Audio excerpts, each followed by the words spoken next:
Você ouvirá agora uma mensagem da Palavra de Deus pelo pastor Cláudio Barroso. Abra o seu coração, Deus quer falar com você. Atos dos Apóstolos, capítulo 11, versículo 26. Abriram?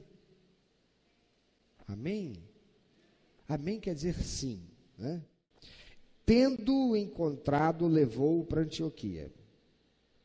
E por todo um ano se reuniram naquela igreja e ensinaram numerosa multidão. E em Antioquia foram os discípulos pela primeira vez chamados cristãos. Talvez você que entrou aqui hoje, você que está assistindo pelo YouTube, ouvindo pelo SoundCloud, pelo nosso podcast, talvez você não saiba ou não soubesse por que de sermos chamados cristãos. Onde começou isso? Quando começou isso? Começou em Antioquia. E lá em Antioquia, nos tempos ainda dos apóstolos, começou aquele povo chamarem os seguidores, os discípulos de Jesus Cristo, aqueles que se convertiam ao senhorio de Cristo, de cristãos. Não foram os seguidores de Jesus que se autoproclamavam cristãos. Hoje perguntam a nós: você é de que religião? Eu sou cristão. Tem gente que responde assim, quando é perguntado: você é de que religião? Ele diz: eu sou batista. Batista não é religião, irmão. Religião é Jesus Cristo, amém? Batista é denominação religiosa. Porque religião só existe uma. Que é isso, pastor? E o islamismo? E o catolicismo? E o budismo? E o confucionismo? Você misturou tudo. São confissões religiosas. São denominações religiosas. Mas a verdadeira e única religião é aquela que honra, adora e celebra o único e verdadeiro Deus. E esse Deus, ele se manifestou na pessoa do Pai, enviando o seu único filho, chamado quem? Jesus Cristo, para ser o Salvador, a religião verdadeira na terra. Aquele que veio para ligar novamente o homem que estava desligado de Deus por causa do pecado. Porque a palavra de Deus diz que o pecado separou e nos separa de Deus. O homem perfeito criado por Deus foi separado da comunhão com Deus por causa do pecado. Passou a viver no mundo agora pecador, cheio de pecado. Foi preciso então que Deus enviasse seu único filho Jesus, aquele que deixou o seu lugar de glória, veio a essa terra, encarnou como um ser humano, ou nasceu como um ser humano, e vivendo como ser humano, 33 anos, não pecou, apesar de ter sido tentado em tudo, para morrer uma morte vicária, sendo torturado até a morte, e perdoando todos aqueles que o torturaram e o assassinaram. E foi ressuscitado ao terceiro dia depois de sepultado. E ele consumou a obra de salvação. E o seu sangue vertido naquela cruz é suficiente, aquele sacrifício, para pagar o preço da dívida de pecado de todo aquele que crê e recebe a ele como seu único, eterno e suficiente Salvador. Aleluia! Ele voltou para o céu, reina e reinará para sempre. E um dia ele voltará para levar a todo o seu povo para viver consigo na glória eterna no céu. E aqueles que não, viverão a eternidade separados de Deus, naquilo que a Bíblia chama de inferno. Os cristãos, portanto, são aqueles que receberam a verdadeira religião. Jesus Cristo diz: ninguém vai ao Pai se não for por mim. Só Jesus Cristo é a religião. A verdadeira e única religião é Jesus Cristo. Não é a denominação batista, não é a denominação assembleiana, não é nenhuma denominação, ainda que professe Jesus Cristo como Senhor e Salvador, porque a verdadeira e única religião qual é? Jesus Cristo. Só Ele nos liga de novo ao Pai. Ele disse: eu sou o caminho, a verdade e a vida, e ninguém vem ao Pai se não for por mim. Então aqueles que se converteram a Cristo Jesus, eram seguidores de Jesus, eles eram chamados de seguidores do caminho. A primeira denominação existente na terra relacionada a Jesus Cristo foi chamada de seguidores do caminho. Por quê? Porque Jesus Cristo disse: eu sou o caminho.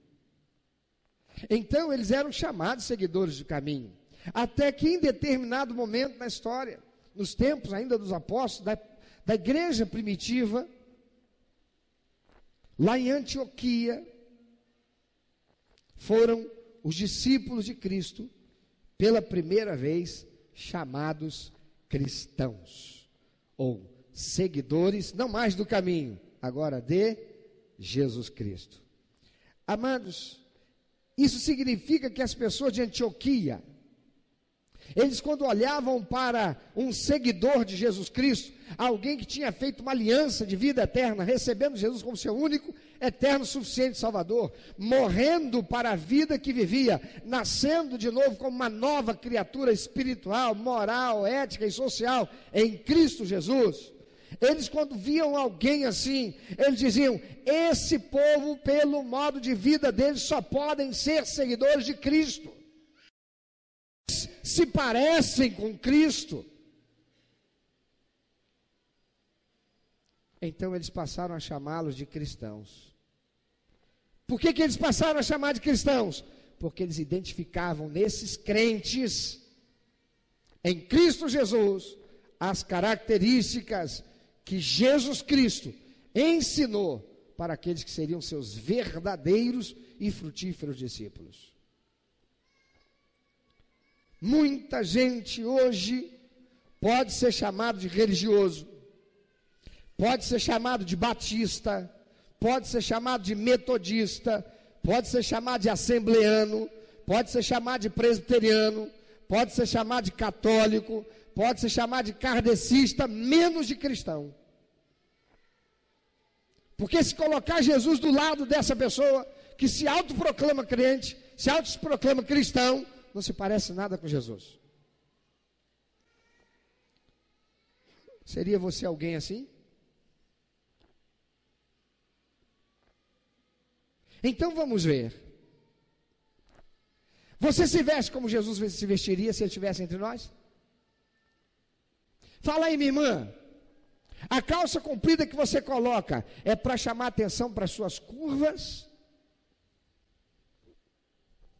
para sua vulva, para os seus seios?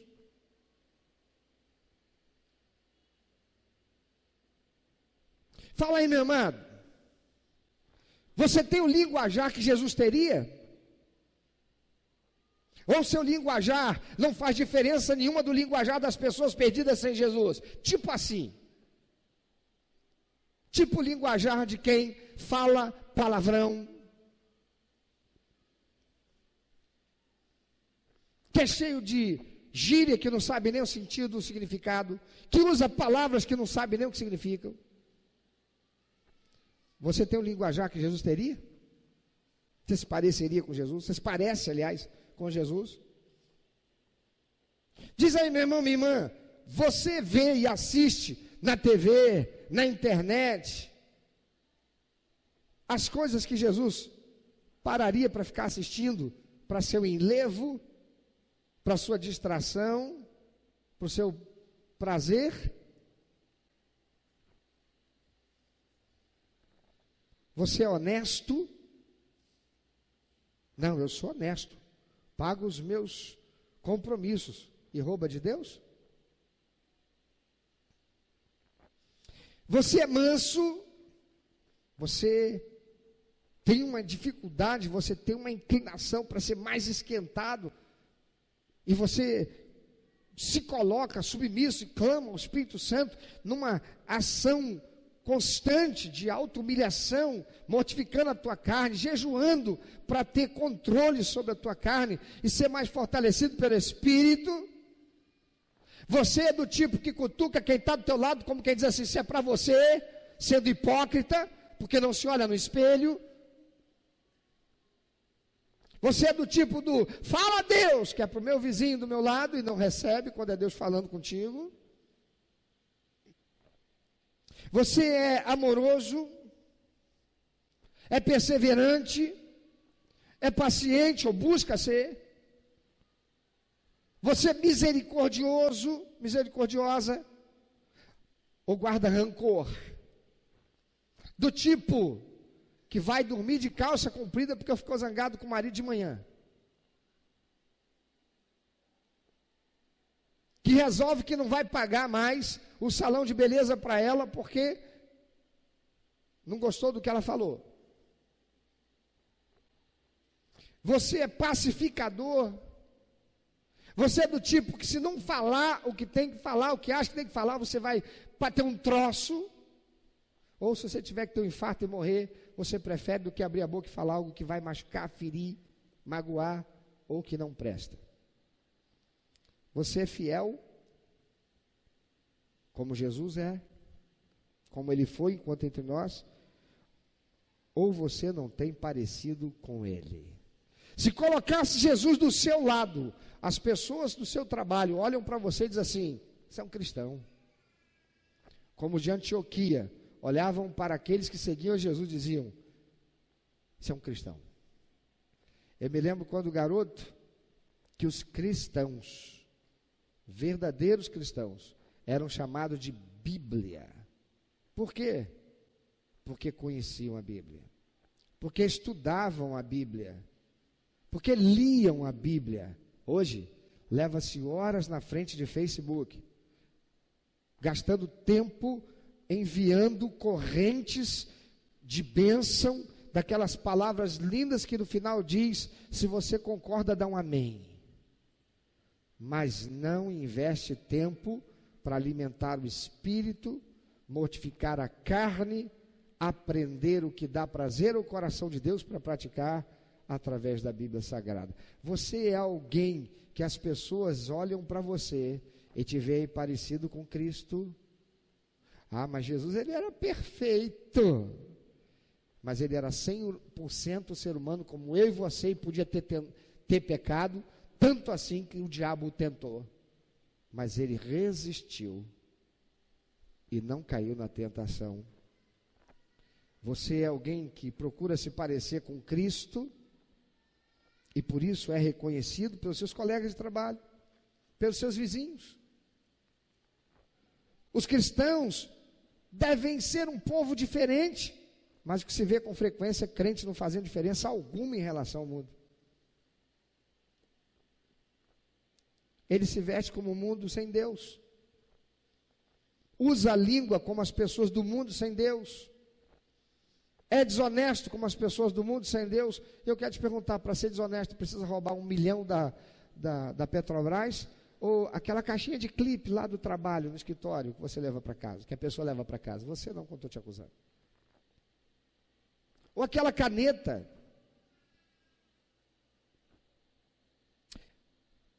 Se parece com as pessoas do mundo, sem Deus.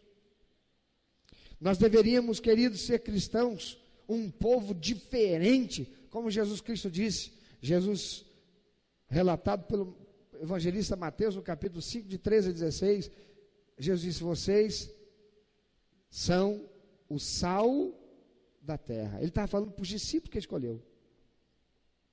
Vocês são a luz para o mundo. Ele diz, esse mundo está insosso. O Deus Todo-Poderoso, o Pai, olha para esse mundo e Ele não tem prazer naquilo que Ele vê. Ele não tem alegria naquilo que Ele vê. O culto que é prestado a Ele lá no templo de Jerusalém, Ele não está recebendo, é algo mau, não tem gosto para Ele. Vocês são sal que vão colocar sabor nisso. Vocês são a luz para esse mundo. O Pai, quando olha para cá, só vê treva de pecado. Vocês são aqueles que colocarão luz pela santidade da sua vida, que vai impactar os outros, que vai fazer com que os outros olhem para vocês e digam: eu quero ser como ele, eu quero ser como ele, eu quero ser como ela. Eu quero ter o que esse crente tem. Eu tenho dinheiro, eu tenho carro, eu posso fazer viagens para o exterior. Ele não pode, ele é meu empregado. Eu oprimo ele com o salário mínimo que ele ganha. Podia até pagar mais a ele, mas ele tem o que eu não tenho. Ele tem paz, ele chega aqui com alegria. Eu pago esse salário a ele de fome. Eu exploro, mas ele chega aqui e ele tem sempre alegria e tem um sorriso. Eu ouço as músicas que ele canta, são músicas que falam de um Deus que eu preciso conhecer. A Bíblia diz que devemos ser uma raça, um povo diferente. Hebreus 11:13, falando dos heróis da fé, diz o seguinte: todos estes morreram na fé sem ter obtido as promessas. Hoje em dia as pessoas não querem morrer sem obter as promessas, que se morrer sem obter as promessas, é porque não foi crente, e está falando dos heróis da fé. Morreram sem ver Jesus vir ao mundo. Eles tinham a promessa do Senhor de que o Messias viria. Eles morreram sem ver a promessa cumprida, mas permaneceram fiéis até a morte. Todos esses morreram na fé sem ter obtido as promessas, vendo-as, porém, de longe, pela fé, e saudando-as, recebendo-as pela fé, e confessando que eram estrangeiros e peregrinos sobre a terra. Eles morreram confessando com a sua vida que eram peregrinos, que eram estrangeiros aqui nessa terra. Irmão, tem muito crente que vivendo e correndo atrás de certas pregações que prometem uma vida de prosperidade material, e trabalham e vivem e têm uma realidade e vida espiritual, vida cristã, de religião, o construir e ter aqui na terra, porque senão não tem a bênção de Deus. São pessoas que estão sendo enganadas e espoliadas, exploradas pela sua fé. Uma fé errada, uma fé sem razão, uma fé sem conhecimento da palavra de Deus, uma fé na voz e na pregação de um xamã pseudo-cristão.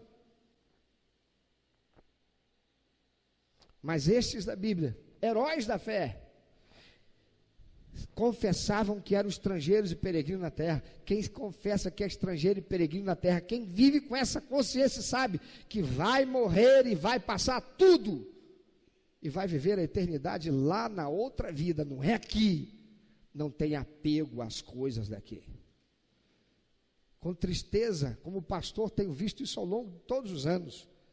Famílias que antes, enquanto os pais viviam, eram estruturadas, tinha lá uma harmonia, os irmãos até se visitavam, reuniam na casa dos pais de vez em quando. Morre o primeiro, quando morre o segundo, tem que dividir o patrimônio. Aí a guerra começa, por briga por causa de coisas materiais, destrói-se a comunhão da família,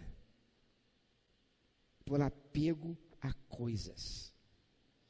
Mas os heróis da fé eram verdadeiros filhos de Deus, que confessavam que eram estrangeiros e peregrinos sobre a terra. O que é um estrangeiro? Ele não tem nada a ver com o costume e a cultura daquela terra. Quando Jesus diz: vocês são o sal da terra, vocês são a luz do mundo, significa que nós temos que ser uma raça, um povo diferente, um povo estrangeiro sobre essa terra, um povo que não se mistura com a cultura desta terra, que é uma cultura sensualista, é uma cultura sodomista, é uma cultura materialista, é uma cultura hedonista, é uma cultura humanista, em que Deus não tem lugar. Deus é apenas uma religião.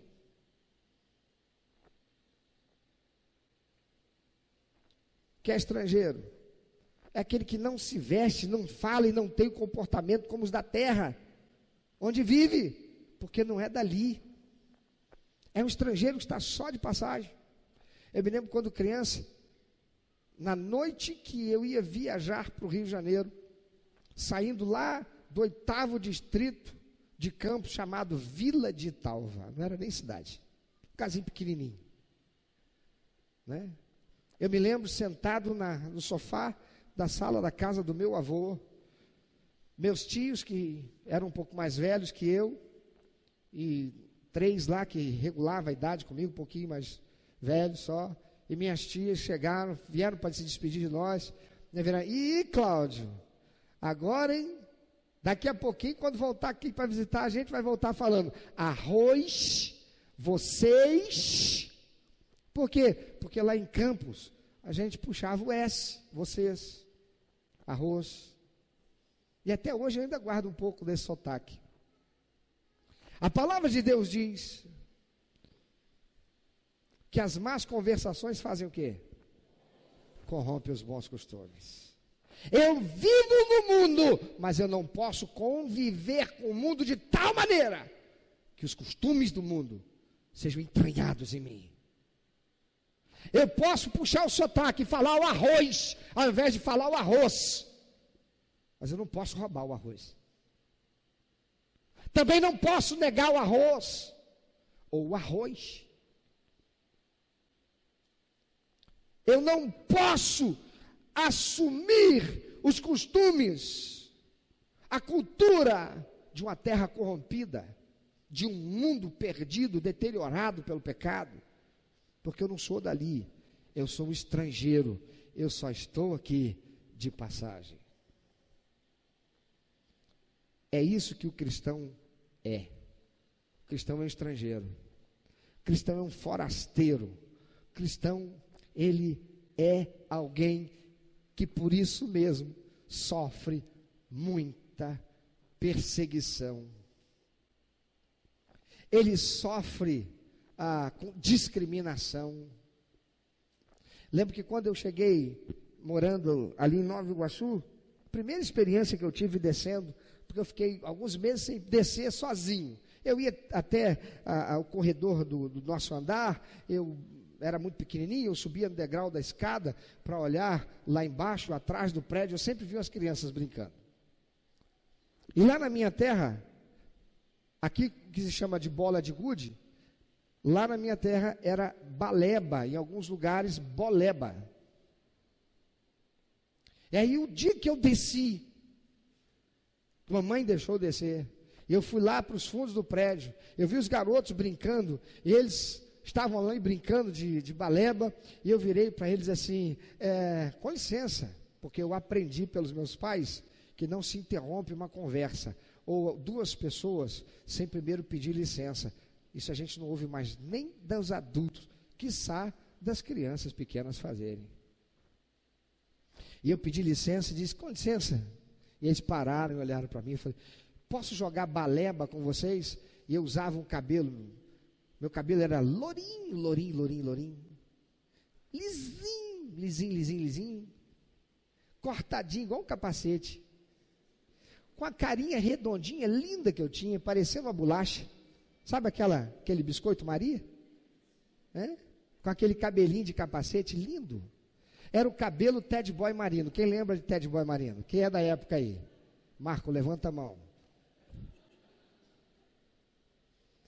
Né? Era o cabelo Ted Boy Marino, do Telecat. Lembra do Telecat, filho? Ó, rapaz. E eu virei para eles e disse, posso jogar baleba com vocês? Olhou um para o outro e disse assim, mais um paraíba que veio morar aqui.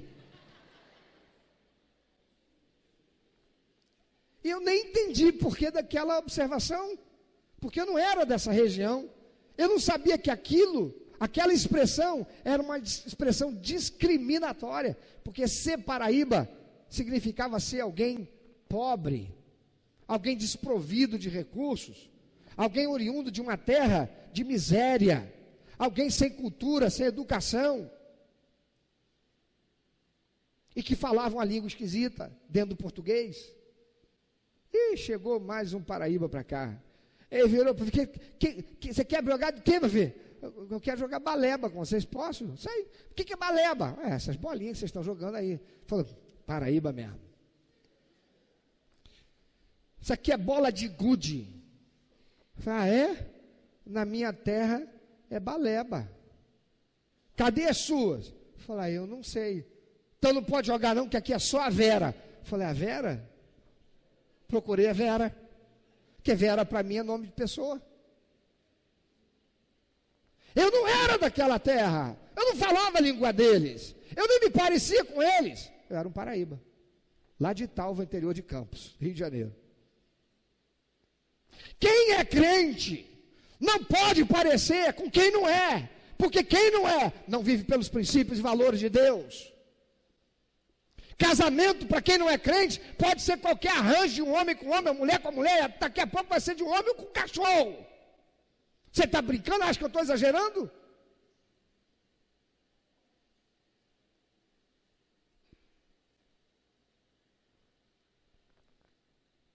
Quem é crente é estranho. Não é estranho porque usa roupão. Isso aí é aberração. Isso é ignorância. Porque tem crente aí que só falta chamar de burca a roupa que a mulher veste. E sei lá o que o nome, a roupa do homem lá no islamismo, eu não sei. Só falta chamar de burca. Não é isso. É ser diferente pelo caráter. É ser diferente na personalidade. É ser diferente porque parece com Cristo. Ele é discriminado, mas não discrimina. Lá fora, ele deixa de ser empregado por ser crente, mas ele dá emprego até para a prostituta, se ela precisar, não para a prostituição, para trabalhar na empresa dele, porque quer largar a prostituição. Lá fora, não se dá oportunidade para aquele que caiu. O crente não, o crente é 70 vezes 7 para perdoar o mesmo pecado. Porque sabe que sem merecimento foi salvo pelo sacrifício vicário de Cristo Jesus. Ah, quem você é? Você é um estrangeiro? Ou você tem se parecido mais com o mundo do que outra coisa? É Deus quem diz, através do apóstolo Pedro, em 1 Pedro capítulo 2, versículo 9, vós, porém, falando aos cristãos, sois raça eleita, sacerdócio real, nação santa. O que é ser santo?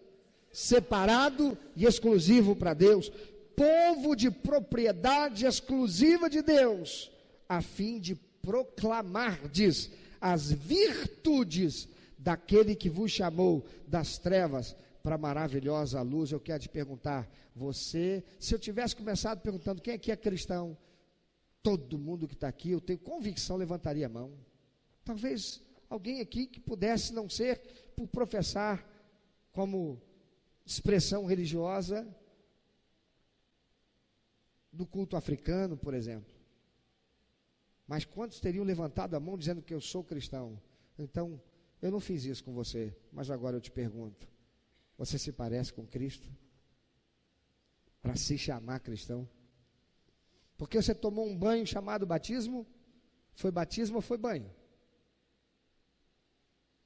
Porque você veio aqui à frente e diz, eu estou fazendo uma aliança com essa igreja? Ou você verdadeiramente tem sido cristão, porque você a cada dia morre? Não, você já morreu. Quando recebeu Jesus como único eterno Senhor e Salvador, tal como quem casa, morreu para ser um solteiro, uma solteira, e saiu para viver como um casado, uma casada, uma nova identidade. Todo dia vai experimentar uma tentação, mas vai lembrar para aquele dia em que fez aliança, e por aquela aliança vive o seu dia a dia, mortificando a carne, fortalecendo o espírito e dando testemunho de que é uma nova criatura em Cristo. Vós, porém, sois raça eleita, sacerdócio real, nação santa, povo de propriedade exclusiva de Deus, a fim de proclamar as virtudes daquele que vos chamou das trevas para a sua maravilhosa luz. Aleluia, Por favor, olha para quem está dessa pessoa, ao lado disso aí. Diga para ela, se você é cristão, então você tem que ser um forasteiro. Tem que viver de modo diferente.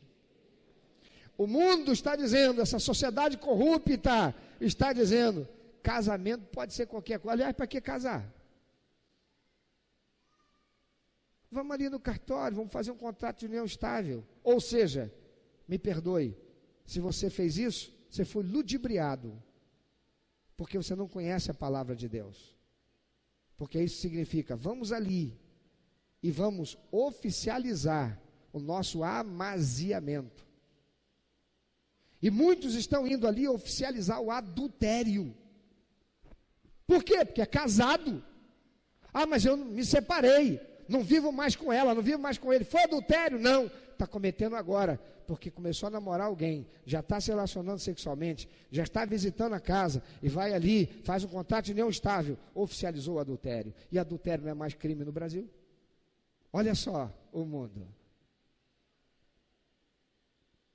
É um crente que liga a televisão e está vendo lá a mocinha que casou com um camarada, que agora ele toma o lugar do pai dela, e agora ele se faz o novo coronel, e ele é mau.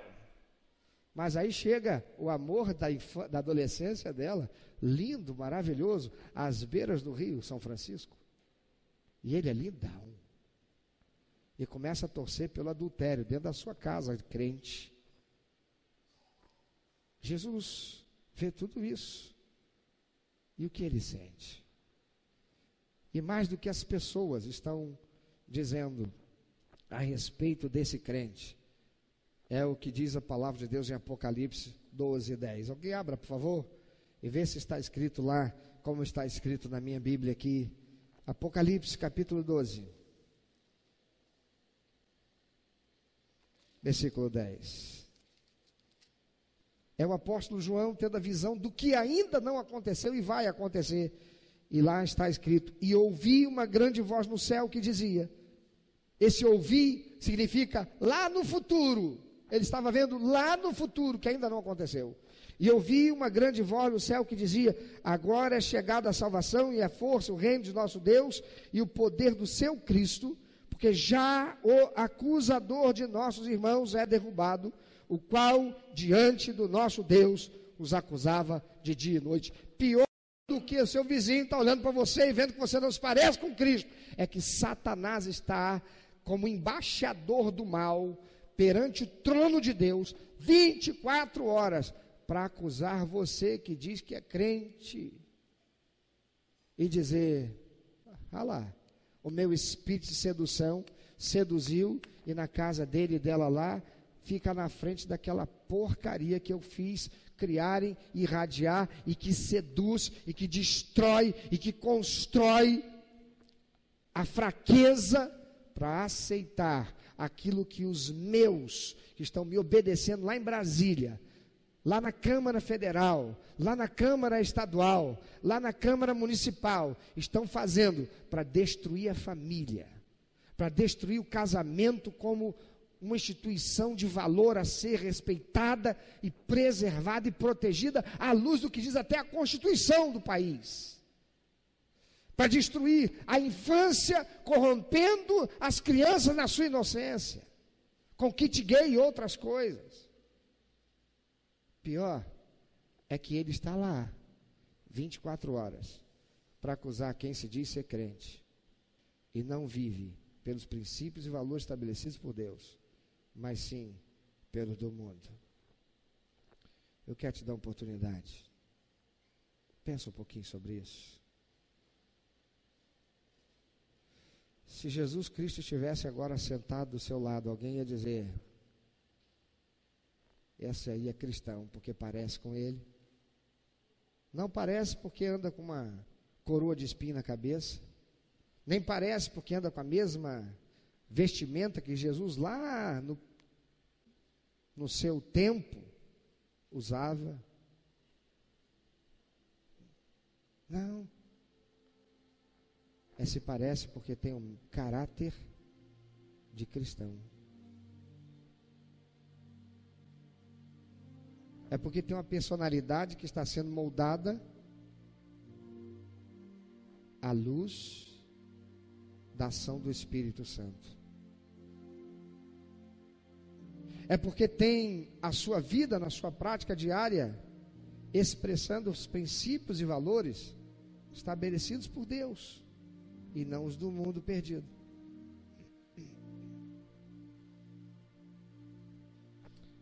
Você tem sido acusado por Satanás porque não tem parecido com Cristo. Você é alguém que tem vivido para trabalhar, ganhar dinheiro, mas não tem alimentado o teu espírito e a tua comunhão com Deus. Por causa disso você já tem fraquejado e aceito algumas coisas que são contrárias ao que Deus estabeleceu, como santidade, pureza, integridade, honestidade, honra.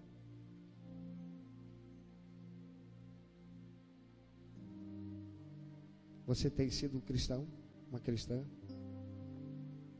A palavra de Deus diz que quando nós reconhecemos o pecado e confessamos pedindo perdão para Deus, o Senhor é fiel e justo para perdoar os nossos pecados. Ele apaga e Ele começa tudo de novo com a gente. Ainda que estivéssemos separados de Deus, sem possibilidade de comunhão com Ele por causa do pecado, quando nós confessamos sinceramente arrependidos, pedimos perdão, deixamos o pecado, o Senhor é tão extraordinário, tão maravilhoso, que o seu sacrifício na cruz já pagou o preço. Ele apenas diz: está perdoado. E todo pecado é esquecido por Deus. Mas a palavra de Deus diz que aquele que encobre as suas transgressões fica vivendo uma vida de religiosidade, achando que é crente, que está salvo. Um dia tomou um banho chamado batismo, se fez membro da igreja, e tem muitos que nem são membros de igreja. Por quê? Porque andam pelo princípio do mundo. O mundo diz: para que precisa de igreja? Você pode adorar a Deus em casa. Não pode não, porque adorar é dar. E o dar Ele estabeleceu que é na sua casa para que haja mantimento. Foi Jesus quem disse: onde houver dois ou mais reunidos em meu nome. Foi Ele que disse: sobre esta verdade pétrea de que eu sou Cristo, o Filho de Deus vivo, edificarei minha igreja. Mas se você não tem vivido sob os princípios e valores de Deus, faça isso hoje, começa hoje, faz um recomeço com Deus hoje. Diga para o Senhor: eu quero te pedir perdão, Pai. Jesus, eu quero pedir perdão ao Senhor porque eu não tenho vivido assim. Eu reconheço que alguns desses elementos na minha vida e que tem me desfigurado e não me apresentam como filho de Deus. Eu quero pedir perdão ao Senhor. Eu quero dizer para o Senhor que hoje eu começo uma nova etapa na minha vida. Eu vou buscar viver para dar prazer ao coração do Senhor. Eu vou buscar viver para honrar o Senhor. Eu vou buscar viver como um cristão que vai ser reconhecido como tal. E vou ajudar todos quantos eu puder, que estavam enganados vivendo nas trevas da ignorância, para que venham para a sua maravilhosa luz.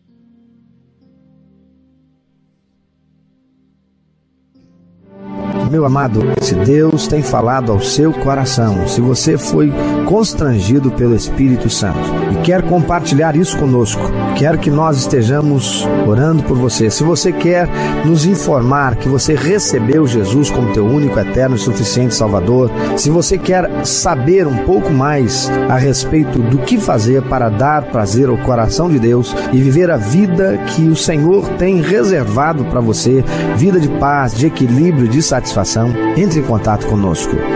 Ligue para nós, anote por favor, é 21 2761 1059. 21 2761 1059.